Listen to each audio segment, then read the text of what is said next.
Γεια σας, ονομάζομαι Κοντώνης Παναγιώτης. Έχει καταδείξει πραγματικά ένα κακό αστείο το service του τηλεφώνου, το G7102. Γιατί εννοώ κακό αστείο, εννοώ ότι πήρα και τρίτη οθόνη από εσάς. Μάλλον, ας πούμε καλύτερα δεύτερη οθόνη από εσάς. Και δεν έχουμε blacklight και σε αυτή. Πράγμα που σημαίνουν δύο πράγματα. Είναι λατωματική οθόνη και η δεύτερη οθόνη, ή έχουμε ασυμβατότητα. Πράγμα λίγο δύσκολο, γιατί η πρώτη οθόνη που μου στείλατε δούλευε κανονικά. Και πάλι έχουμε θέμα με το blacklight.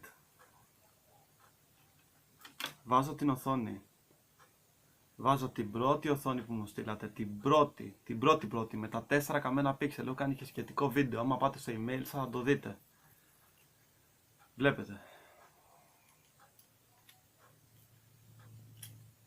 Η πρώτη οθόνη.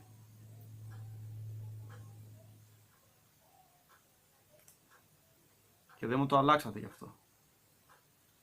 Γιατί είχα βγάλει τη ζελατίνα. Αλλά βλέπετε δεν δίνω εύκολα εμπιστοσύνη. Δεν βγάζω πλέον ζελατίνες. Γιατί μου είπατε ότι τζεκαράτε την οθόνη. Και άμα δεν τζεκαράτε την οθόνη πάλι εγώ, τη δεύτερη οθόνη, θα μου λέγατε πάλι ότι δεν τη δεχόμαστε και θα βγαίνα εγώ πάλι ζημιωμένος. Βάζω την οθόνη.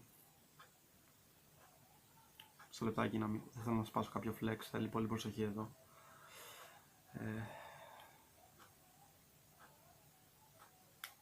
Ωραία, κούμπος.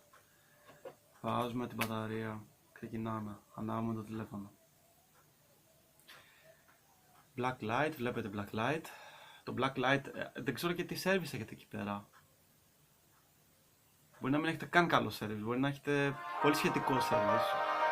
Συνεχώς αυτή η σειρά λέγεται black light. Αυτά τα LED πάνε και χτυπάνε στη διαχειτή φωτός από πίσω. Μιλάμε μόνο επιστημονικά εδώ. Μόνο. Χτυπάει το διαχειτή φωτός, το τηλέφωνο ανάβει, βλέπουμε την ώρα, το σήμα, όταν δεν έχει σήμα, το δεν έχει κάρτα μάλλον. Ανάβει κανονικά, βλέπετε, πατάω power, ξαναξεκινάει. Έχουμε το πίσω και τις πληροφορίες, ανάβουν. Ωραία.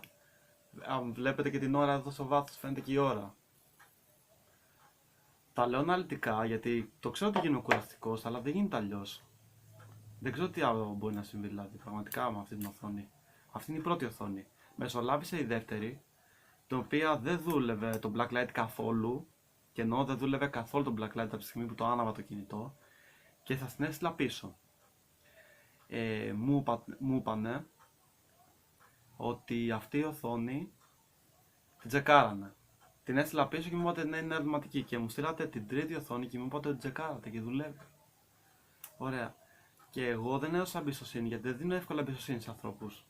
Τη ζελατίνα δεν την έβγαλα. Βλέπετε. Η ζελατίνα είναι πάνω. Γιατί θα μου λέγατε πάλι ότι δεν μπορούμε να την αλλάξουμε. Και θα βγαίνα ζημιωμένος. Εξαιτίας σας. Λοιπόν, βάζω αυτήν την οθόνη πάνω την καινούρια που τσεκάρατε. Ωραία. Που τσεκάρατε. Την τσέκαρε ο τεχνικός μου η κοπέλα. Δεν ρίχνω ευθύνη στην κοπέλα. Τη βάζουμε πάνω.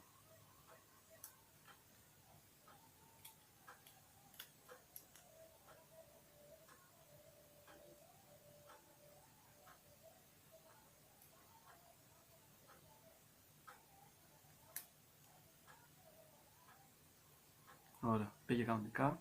Θέλει πολύ προσοχή εδώ για να μην σπάσει κάτι. Πρέπει να είσαι λίγο εξειδικευμένος. Δεν είναι έτσι απλά τα πράγματα. Βάζουμε την μπαταρία μας. Ανάβουμε το κινητό. Ωραία, έχουμε blacklight Samsung Galaxy Grand 2 και αυτό ήτανε. Αυτό ήτανε, βλέπετε. Τι γίνεται. Δεν πάει παραπέρα. Ξεκινάει το τηλέφωνο. Αλλά το blacklight είναι ως εκεί. Επαναλαμβάνω, αυτή είναι η πρώτη οθόνη που μου στείλατε εσείς. Και με αυτή την οθόνη ανάβει το τηλέφωνο. Μου αλλάξατε δύο οθόνες. Δεν δουλεύουν και στη δεύτερη δεν δούλευε το blacklight. Και σε αυτή ξεκινάει το blacklight μόνο όταν ξεκινάει το τηλέφωνο. Καταλάβετε τι γίνεται. Τι ακούω καθημερινά από τον πελάτη δεν περιγράφεται. Από λατωματικά προϊόντα. Και αυτό που έχω να πω είναι ότι αν δεν αγοράσετε τα τηλέφωνα, να τσεκάρετε τα προϊόντα, θα έχετε συνέχεια προβλήματα καθημερινά. Θα έχετε προβλήματα με ελαττωματικά προϊόντα. Αν δεν αγοράσετε τα τηλέφωνα, να τσεκάρετε μία-μία οθόνη, την οποία θα την τσεκάρετε προτού τη στείλετε στον πελάτη, θα συνεχίσετε να έχετε αυτά τα προβλήματα και κάποια στιγμή η φήμη σας θα είναι στην αγορά. Θα είναι δύσκολο να τσεκάρεις τα τηλέφωνα, το καταλαβαίνω, μία-μία οθόνη και ένα touch. Θα είναι δύσκολο, αλλά δεν γίνεται αλλιώς, παιδιά. Δεν γίνεται. Ή είστε επαγγελματίες ή δεν είστε. Δεν γίνεται να δίνετε στον κόσμο ότι λες και είναι φαγητό. Αυτό εδώ λες και είναι ντομάτα ή πεπόνι ή δεν ξέρω και εγώ τι άλλο. Αυτό είναι τεχνολογία. Θέλει τσεκάρισμα, δεν γίνεται να το στείλετε έτσι. Στους πελάτες, στους τεχνικούς. Έχει κρατήσει πραγματικά αστείο. Δεν ξέρω τι θα γίνει από εδώ και πέρα. Εγώ αυτό το βίντεο θα ανεβάσω και αύριο το πρωί θα πάρω τηλέφωνο. Να ζητήσω πάλι αλλαγή και συν ότι θα βάλω και την πρώτη οθόνη που μου στείλατε, να τσεκάρετε τους πυκνοτές και τις διόδους, να βρείτε μία ίδια τουλάχιστον. Μία ίδια. Και αυτή τη φορά πραγματικά να την τσεκάρετε. Δεν ξέρω αν ο πελάτης μου το πάρει το τηλέφωνο αυτή τη φορά πίσω. Πραγματικά. Λοιπόν, ευχαριστώ.